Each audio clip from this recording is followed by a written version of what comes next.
Veja o país que essa gente está ajudando a criar, né?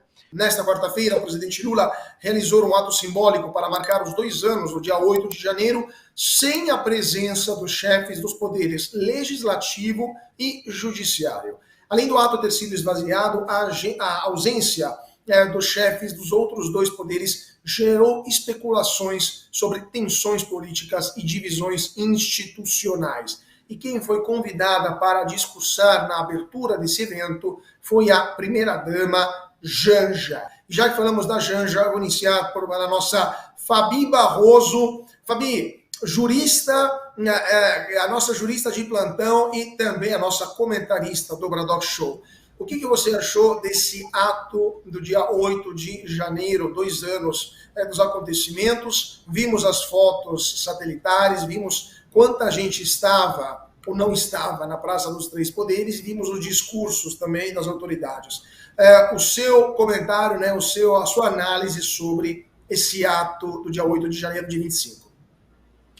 Primeiro, boa noite, Caute, Consta, Darcio, obrigada por participar aqui conosco e a nossa audiência. Gente, não esqueçam de dar o like tá muito baixo.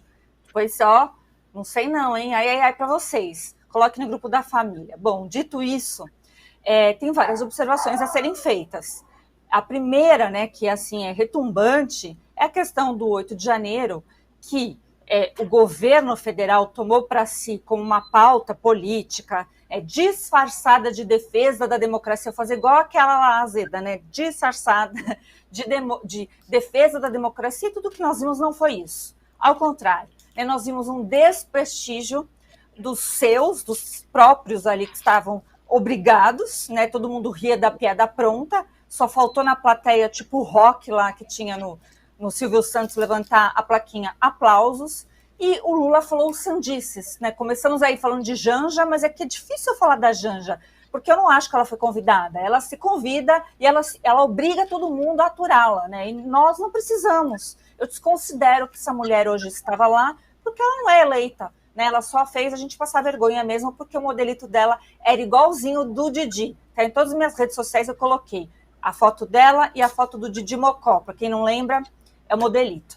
Bom, e aí nós tivemos, então, as falas do Lula, que para mim, eu não sei se eu me choco, né, choquei, não sei se fico chocada, ou se fico realmente muito mais triste do que deveria, porque parece que ele não tem o senso da realidade, né, tá tirando, assim, uma com a nossa cara, meu senhor e minha senhora, que está do outro lado, deve gerar aquela revolta, não é mesmo? Por quê? Porque ele disse, entre outras coisas, que, primeiro, chamou o Xandão, ou melhor, o ministro Alexandre de Moraes de Xandão. Eu já avisei vocês para não chamar o ministro Alexandre de Moraes de Xandão, porque ele gosta. Então, o ministro Alexandre de Moraes foi chamado de Xandão pelo Lula. Onde estava o ministro Alexandre de Moraes? Estava sentado com os outros ministros na plateia? Porque havia mais 4 ministros.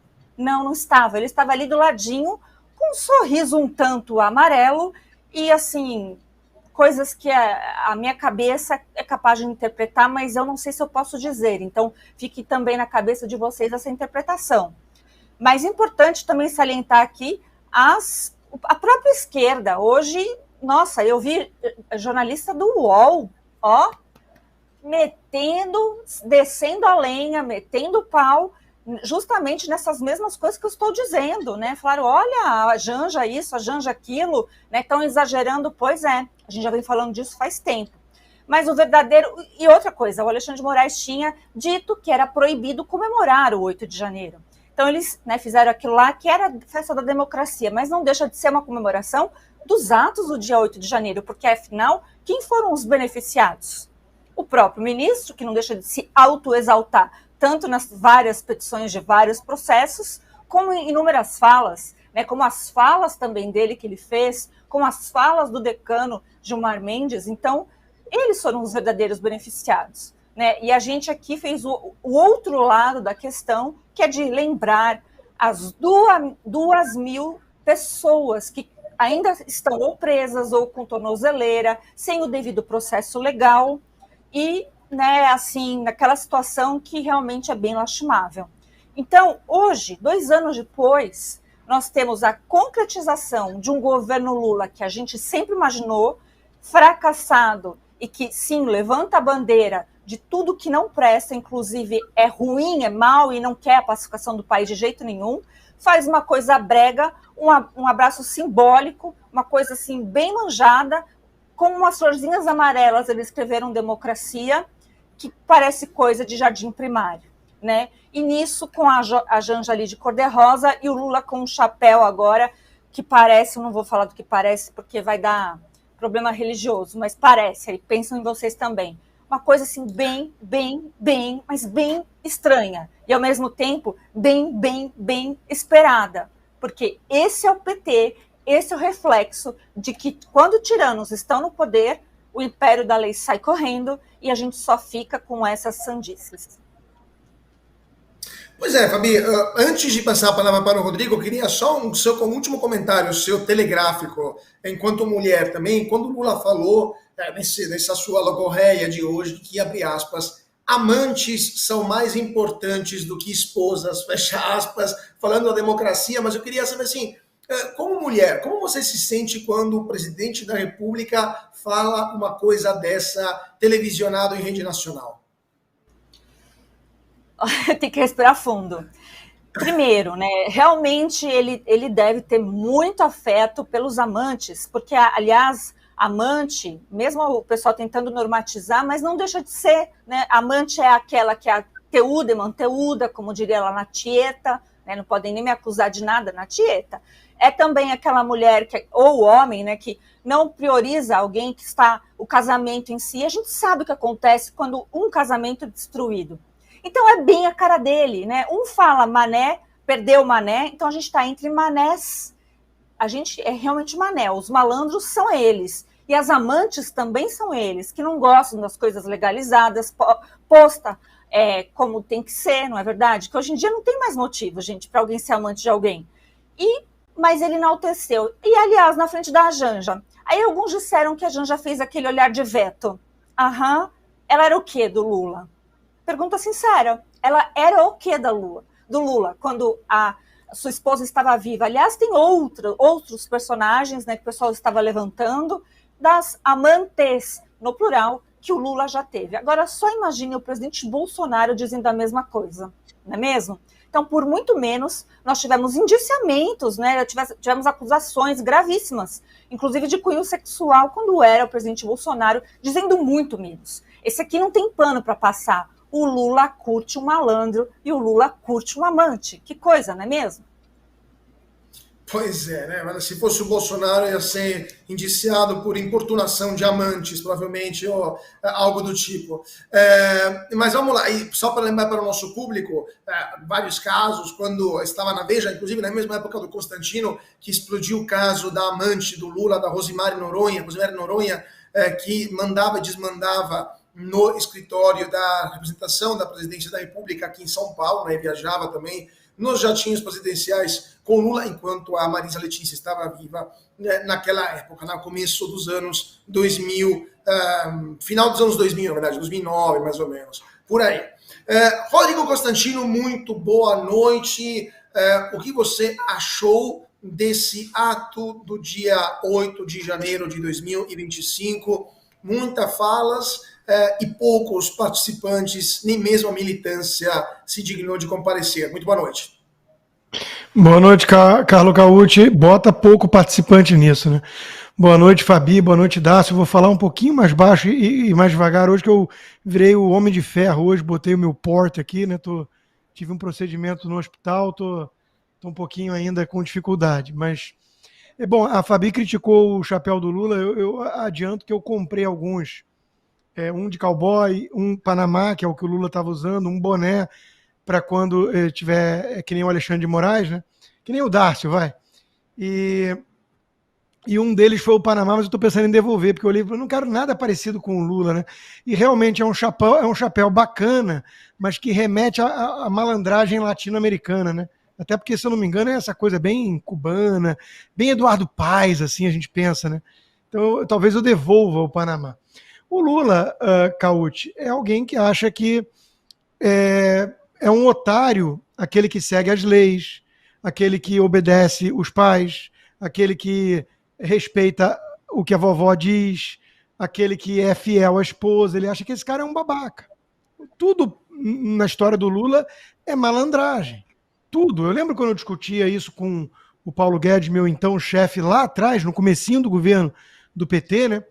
E eu falava do caráter mais ideológico do Lula, do Foro de São Paulo, que eu já citava naquela época, eu acompanhava o Olavo de Carvalho, e o Paulo tinha uma visão um pouco diferente. Ele falava, Rodrigo, o Lula é o típico brasileirinho malandro, sabe? Aquele que sempre quer se dar bem com tudo e tudo.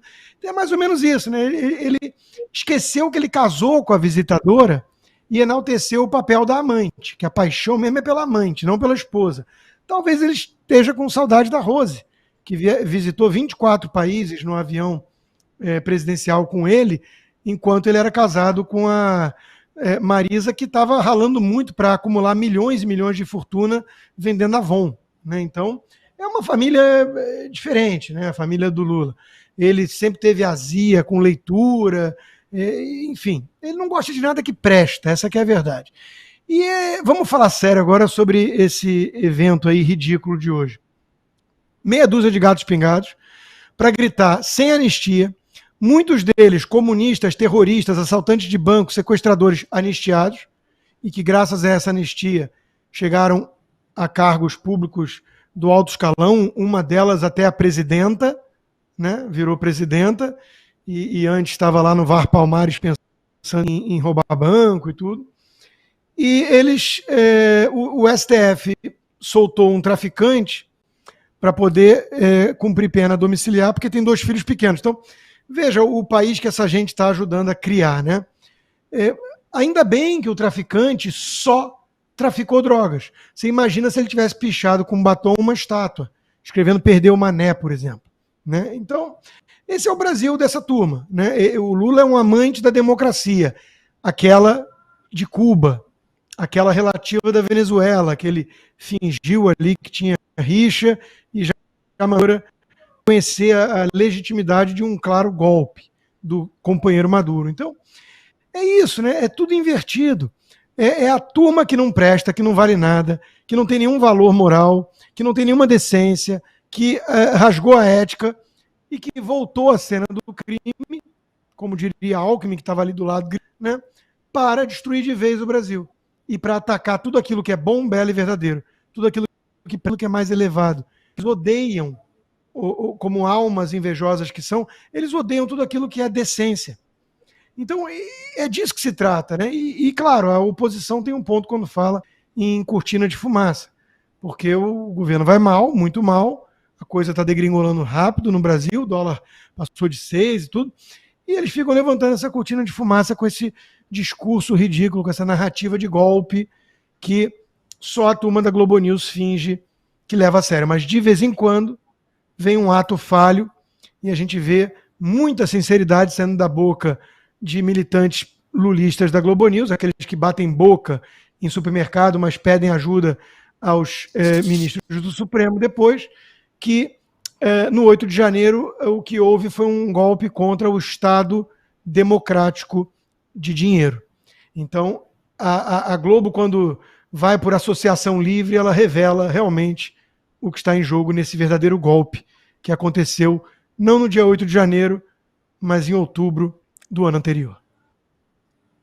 Pois é, eu queria perguntar agora para o Décio também o que ele achou dessa manifestação, acrescentando também que além do Lula e da Janja, aliás, antes da Janja, né, porque quem manda, sabemos, né, antes falou a Janja, depois falou o Lula e depois falaram alguns ministros do Supremo Tribunal Federal, entre eles Alexandre de Moraes, que disse, abre aspas, que plataformas da internet só continuarão a operar no Brasil se respeitarem a legislação brasileira. Fecha aspas, dizendo que no Brasil teve golpe, blá, blá, etc, etc. Na sua opinião, estamos prestes a ter mais um caso de suspensão de Instagram, Facebook e WhatsApp, já que agora o alvo não é mais o Elon Musk, mas o Mark Zuckerberg? Ou o Meta vai se alinhar às vontades do imperador do Brasil, né, do Alexandre de Moraes? O alvo eu não sei se é a Meta ou se é o X. O alvo somos nós, é a liberdade de expressão. E o que ele está falando está mais ou menos dentro daquilo que o Lula falou. Essa fala do Lula foi muito significativa. A gente precisa repetir, repetir e repetir para que as pessoas percebam que ele fez uma confissão ali.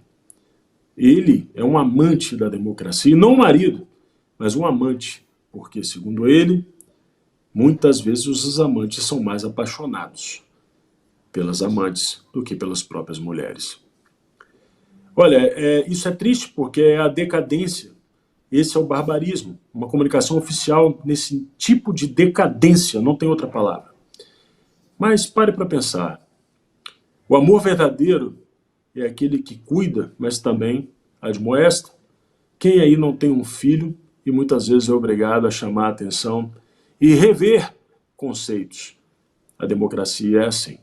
Quem ama a democracia, ama, cuida. E muitas vezes é preciso fazer algumas modificações que são doloridas. Esse é o amor verdadeiro. Agora, com a amante não, né? Com a amante você cuida de explorar o corpo em busca do prazer. Então, para o Lula, a democracia nada mais é do que um corpo para que ele possa explorar e satisfazer o seu prazer. E todos aqueles que o circundam, no caso os ministros citados, que eu não posso nem dizer o nome para evitar ganhar mais um processo, pensam da mesma forma. E, obviamente, tudo aquilo que impede a exploração desse corpo chamado democracia para os seus prazeres tem que ser retirado do caminho. O Zuckerberg, por uma necessidade de sobrevivência, foi obrigado a defender a liberdade de expressão. E agora, aqui no Brasil, provavelmente, ele vai se encontrar com algum nível de resistência. Eu só não sei até quando. Eu não sei até quando esse corpo explorado para o prazer daqueles que são amantes da democracia vai aguentar. Ou quando esse corpo resolver reagir, meu amigo Cauti. Paulo Pimenta não é mais ministro da Secretaria de Comunicação Social do governo Lula. Sidônio Palmeira foi anunciado novo ministro, então, da comunicação do executivo petista. Ele enfrenta acusações de envolvimento em esquemas de corrupção, que gera polêmica sobre sua indicação, e essa troca está sendo analisada como o início da campanha de 2026. Fabi Barroso, o PT iniciando a se preparar para as grandes manobras de comunicação, para tentar evitar que se fale desse desastre econômico. Como que você está analisando esta nomeação? E se fosse no caso do governo Bolsonaro, o ministro nomeado enfrentando um grave escândalo de corrupção, na sua opinião, qual seria a atuação do STF nesse caso? A gente tem dois Brasis, né, no plural. Se fosse o Brasil do Bolsonaro, Bolsonaro não teria nem chance nem de olhar, né, para alguém assim, porque por muito menos nós sabemos aí que o Ramagem foi impedido de ocupar o cargo que perfeitamente lhe cabia, né, bem diferente. E sofre as consequências até hoje, né? O Ramagem tem consequências até hoje por ter ousado, né? Está lá como deputado federal, mas tem ainda muitas coisas que estão em cima dele. Agora, o Sidônio será o homem, né, responsável para operar milagres na imagem desse senhor, que já estava bem desgastada a imagem, esse senhor, para mim, um tanto senil, o Biden da América Latina, que tem a diferença, uma mulher que está todo mundo pegando ranço, e não estou falando aqui do pessoal da direita, estou achando ótimo a esquerda prestar atenção nisso, né, que é o pacote. É o pacote, você não consegue eleger o presidente sem a Janja, né? E tem aqueles que acreditam, porque acreditam em Papai Noel, em fadas, etc. Acredita que a Janja possa ser alguma coisa também no futuro. Agora, o Sidônio ter alguma coisa em envolvimento com corrupção e alguém vai levantar alguma suspeita, o Supremo agir de ofício, mas nunca nessa vida, nunca. O que a gente viu hoje, né? O Sidônio estava lá naquela cerimônia. E que nós vimos? Os ministros do Supremo só olhando e falando, seus golpistas, seus extremistas, né? Nada sobre realidade. A gente fala brincando e rindo, porque é tão trágica a nossa situação, quando a gente constata a realidade, e a gente está sendo tratado como se a gente fosse realmente mané, né? O ministro Barroso tem a razão dele. Manés somos, né? Mas aí Sidônio fará, então, essa tentativa de milagre. Mas, sinceramente, será mais um marqueteiro que vai ficar famoso, vai ganhar o seu e não vai conseguir fazer o que ninguém mais conseguirá, que é fazer o Lula palatável para mais uma eleição. Pois é, Darcio, eu queria te perguntar, porque o Sidônio, ele está sendo investigado pelo Ministério Público da Bahia por integrar uma operação ilegal que desviou 7,5 milhões de reais dos cofres públicos. Foi até pedido o congelamento dos bens e ativos financeiros do marqueteiro. O detalhe é que esse pedido está há quase 5 anos parado lá na Quinta Vara da Fazenda Pública da comarca de Salvador, aguardando uma manifestação do juiz que deve decidir, né, se arquiva o caso ou transforma os suspeitos em réus. De novo, num histórico como esse, né, um caso de corrupção que está sendo investigado, em um país normal, uma pessoa dessa teria um cargo tão importante como ministro da República? Ou no mínimo se esperaria que se retirasse para se defender das acusações? Num país normal isso não aconteceria, mas pelos meios corretos, Cauti. E aí aqui eu preciso recorrer a uma coisa chamada verdade. O primeiro caso recente sobre impedimento de nomeação pelo ministro do Supremo foi do próprio Lula, ou quem já esqueceu do Bessias, o novo AGU. Pois é, ele iria usar o cargo para poder utilizar a imunidade do cargo para fugir dos seus crimes de um tribunal que, de forma correta, o estava condenando. E o Bessias ficou responsável por levar o papel. Quem já esqueceu disso? Pois é, falando em esquecimento, o juiz que aplicou a sanção, que disse que ele não poderia assumir o cargo, foi o Gilmar Mendes, que parece que já esqueceu dessa história toda também. Depois veio a Cristiane Brasil. Ou já esqueceram também que o Michel Temer nomeou a Cristiane para cuidar do Ministério do Trabalho e, lamentavelmente, a Carmen Lúcia deu uma decisão suspendendo a nomeação por conta do princípio da moralidade. Ela tinha processos trabalhistas e, sendo assim, ela não poderia ser ministra. E acabou o princípio da moralidade no Brasil. Não tem mais princípio da moralidade porque alguém que está processado em 7,5 milhões de reais que teria desviado vai assumir o ministério depois de um escândalo que é um dos maiores escândalos recentes do nosso tempo, desse governo Lula III. O governo Lula III fez a maior licitação da história e o Paulo Pimenta foi o responsável. E com um dia de antecedência, um canal de mídia livre informou quem seriam os vencedores. E é por isso, e só por conta disso, que o Paulo Pimenta está sendo retirado desse cargo. Porque cheirou mal e para o seu lugar não está vindo ninguém que trará, pelo menos para a população, a impressão de que algo vai cheirar bem na comunicação. A gente só pode aguardar, Carlos Cauti, e esperar uma coisa só, que quem precisa fazer esse crivo é o parlamento. E, aparentemente, o parlamento está abrindo mão desse poder para delegar ao STF, onde 11 pessoas que não foram eleitas por ninguém passam a definir quem pode e quem não pode ser ministro. E aí, obviamente, quando você tem essa deforma institucional, você vai ter pessoas que estão sendo investigadas, sendo beneficiadas com um cargo que tem foro privilegiado, prerrogativa da função.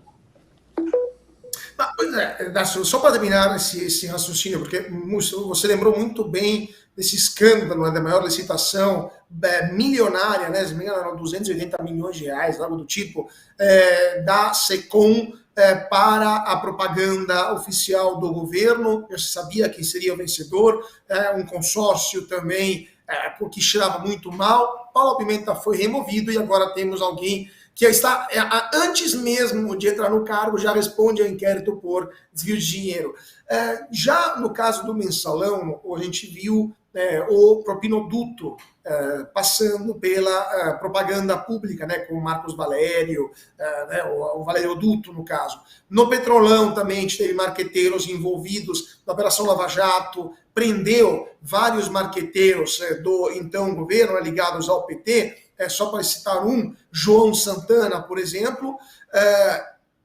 você que está no ambiente político, quanto vamos dizer assim, a via privilegiada, né, as partes mais fácil roubar pelo PT, o PT, assim, a parte, vamos dizer assim, mais simples de pegar dinheiro público ilegal é a propaganda. Por que o PT sempre escolhe a propaganda para tentar se apropriar de recursos públicos? Tem menos controle, é mais difícil fiscalizar pelos órgãos como o TCU, etc. Por que a propina sempre passa, ou quase sempre passa, pela propaganda, na sua opinião? Eu acho que uma boa pergunta como a sua acaba exibindo a realidade brasileira. Quem são os maiores beneficiados desses recursos? Para onde um recurso de propaganda vai? Para as grandes emissoras, para as grandes revistas, para a imprensa, para aqueles que podem denunciar. Quando você manda um dinheiro para uma agência e essa agência faz a escolha das emissoras, essas emissoras passam a ser amigas. E, obviamente, fica muito mais fácil você atuar em áreas onde esse desvio é coletivo e beneficia muitas pessoas. Um exemplo sensacional que você traz mostra, e a sua pergunta é muito boa, Cauti, porque ela dá mais ou menos a dimensão da tragédia brasileira. Você pega em todos os estados e verifica quanto que esses estados gastam com prevenção em tragédias por conta do nosso alto índice pluviométrico. E depois verifique quanto que eles gastam com publicidade. Acho que temos algum probleminha na conexão com o Dácio, enquanto a gente volta. Dácio, tivemos um problema de conexão, perdemos o raciocínio sobre investimento em luta contra emergências das chuvas e a publicidade. Acho que temos algum problema de conexão com o Dácio, enquanto isso eu vou passar, peço para a nossa produção tentar restabelecer agora voltou. Acho que agora tivemos novamente, então, Dácio, por favor, terminando o seu raciocínio sobre investimentos em prevenção e em propaganda. Não, pois aí os governos não fazem investimento em contenção de desastres e fazem o gasto com propaganda. E aí a gente tem esse cenário devastador no Brasil, e quanto mais tragédias, mais decretos de emergência, e quanto mais decretos de emergência, mais gastos sem licitação podem acontecer, e a imprensa não fala sobre isso. Então é por isso. A comunicação governamental é um dreno gigante, um ralo gigante da corrupção. Porque quem fala, normalmente, recebe por esse dreno e, infelizmente, participa desse processo. E é triste, porque a gente começa a perceber que algumas instituições, por exemplo, a própria Janja, né, recebeu um carro da BYD, o TCU recebeu a frota da BYD, e agora nós temos aí esse caso, essa denúncia gravíssima de trabalho escravo, e eles não vão devolver os carros, não? Não vai haver um boicote? O princípio da moralidade, mais uma vez, não vai ser respeitado? Quer dizer, basta observar esses sinais. E parabéns, Cauti, por observar esse grave sinal da realidade brasileira. Pois é, né? É impressionante como marqueteiros acabam sempre estando na linha de frente dos condenados, presos e condenados por ser o viático da corrupção, né? Os instrumentos da corrupção. Vamos passar para nossa última pauta, temos 5 minutinhos, então peço resposta telegráfica de cada um dos nossos comentaristas, mas essa é uma notícia que não podia ser evitada, porque o McDonald's decidiu arquivar de vez as suas políticas de diversidade, mudanças, então, suas políticas de diversidade e inclusão, em resposta a críticas de acionistas, uma adoção de práticas mais transparentes, segundo a empresa, após a decisão da Suprema Corte que aboliu as cotas nos Estados Unidos, cotas raciais nas universidades americanas. Esse julgamento poderia ser usado como jurisprudência, né, para outros casos de favorecimento de candidatos por critérios de raça. Consta, você que está nos Estados Unidos, 2 minutinhos para comentar essa notícia. É mais um caso de empresa que se arrepende. Já foi woke, não quero ser mais?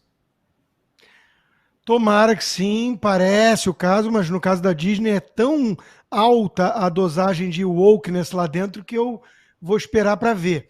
Mas eu estou adorando essa tendência, né? Os ventos de mudança estão vindo com força. O Trump tem muito a ver com isso já, e a vitória dele reflete isso. Acabou a palhaçada. Várias empresas estão começando a abandonar seus quadros de DEI, essa coisa de diversidade, inclusão e igualdade, essa agenda woke. São várias empresas, uma atrás da outra. Já estamos vendo de novo comerciais, né, inteligentes, sem essa lacração ridícula. Então, olha, eu estou otimista quanto a isso. São sinais alvissareiros. Tomara, porque ninguém aguenta mais essa chatice ideológica dos neocomunistas da ideologia woke. Pois é, né? It's a new day in America, como dizia uma propaganda do passado. Fabi Barroso, 2 minutinhos. Fico pensando se já posso chamar o palhaço Ronald de Ronald e palhaço, né? Porque essa coisa chata a gente nem sabia mais, né? O palhaço não pode ser chamado de palhaço, que vai que ofende o próprio personagem. Então é isso, espero que isso também se concretize. A gente teve outras empresas aí, até a Google, né, esboçou, e espero que essa moda pegue aqui no Brasil, porque eu conheço algumas empresas brasileiras que adotaram esse tipo de política interna. Gente, é show de horror, porque isso já não cola nos Estados Unidos, mas no dia a dia aqui do brasileiro, com o brasileiro tendo que enfrentar dengue, chikungunya e esse bando de corrupto, ainda colocar essa política interna em empresas que a pessoa não pode falar nada, não pode criticar nada, não pode ser ela mesma. Então isso é bastante sofrimento, tá? Então espero que realmente essas pautas, o woke, fiquem onde sempre deveriam, né? No lixo, no lodo do esquecimento, porque essa coisa de enaltecer minorias acaba sendo sempre em detrimento da sociedade, né, como um todo. Então, esperamos aí que o Ronald McDonald's volte a virar um palhaço legal. Dácio, também 2 minutinhos. Será que volta o palhaço Ronald? Vai voltar o palhaço Ronald, vai voltar provavelmente a Jaguar, vai voltar com o Jaguar, porque também foi retirado da marca, né? E eu que não tenho dinheiro para comprar um Jaguar, fiquei triste. E aí, quando tiver esse dinheiro, eu não comprarei um Jaguar se o meu Jaguar não voltar. Pô, na minha vez, já pensou você ganhar na Mega Sena da virada e na sua vez tirar o Jaguar? Hein, Carlos? Não dá, né? Não dá. Poxa, na sua vez tirar o Jaguar? Pois é, tudo isso vai mudar porque a população está acordando, está despertada. Esse caso da BYD, por exemplo, que nem a lacração pode salvar. E só uma coisa, você falou do recesso, é verdade, mas o Ministério Público do Trabalho abriu denúncia, salvo engano, em início de dezembro, dia 4 de dezembro, e a denúncia foi do final de novembro. Estávamos atuando no Congresso e o Ministério dos Direitos Humanos está aí desde então calado. A gente pode fazer aqui uma espécie de calendário para contar quanto tempo mais eles vão ficar calados diante dos absurdos que ocorreram lá. Mas, show lacração! Em breve, o Jaguar vai voltar e o palhaço legal do McDonald's também. Eu acho que, ao invés do Jaguar, vão botar no carro uma capivara que se sente um Jaguar, porque, afinal de contas, se sente diversidade.